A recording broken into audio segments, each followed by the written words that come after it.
Nah, kemudian yang terakhir tadi mengenai apa tadi yang terakhir? Dirjen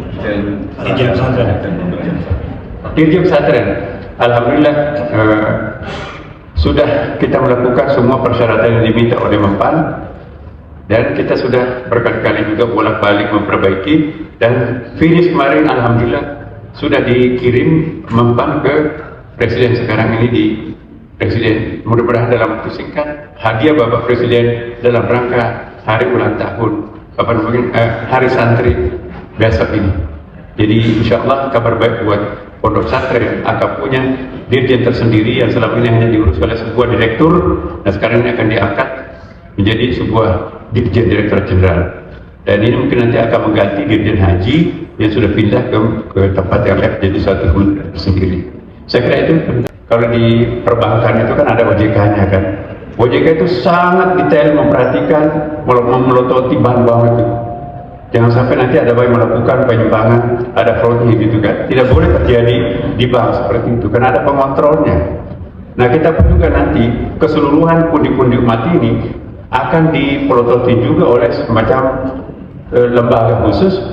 Ya, misalnya tidak boleh seenak-enaknya misalnya yang wakif itu, pengelola wakaf itu nanti apa namanya, nazir wakaf itu mendistribusikan dana-dananya itu kepada berdasarkan like and dislike, itu harus melalui prosedur.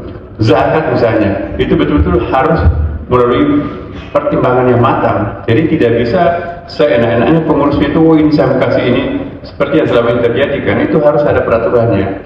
Siapa yang berhak untuk menghimpun dana, bagaimana cara membelanjakan dana itu, ya, bagaimana aturannya. Jadi tidak terjadi penumpukan.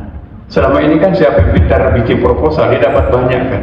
Kasihan tuh ada orang nggak bisa bikin proposal, dana umatnya nggak dapat, pajaknya pun juga nggak dapat. Nanti insya Allah kalau LPDU ini hidup, maka dibantu juga oleh, kami sudah undang badan BPS di sini sudah 2 kali ya, karena ini berbasis data. Berapa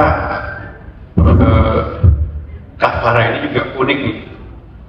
Kafar itu apa? Orang yang tidak sanggup berpuasa, mungkin pengantin baru, akhirnya melakukan hubungan suami istri di siang Ramadan, itu kan harus ada kafarahnya namanya.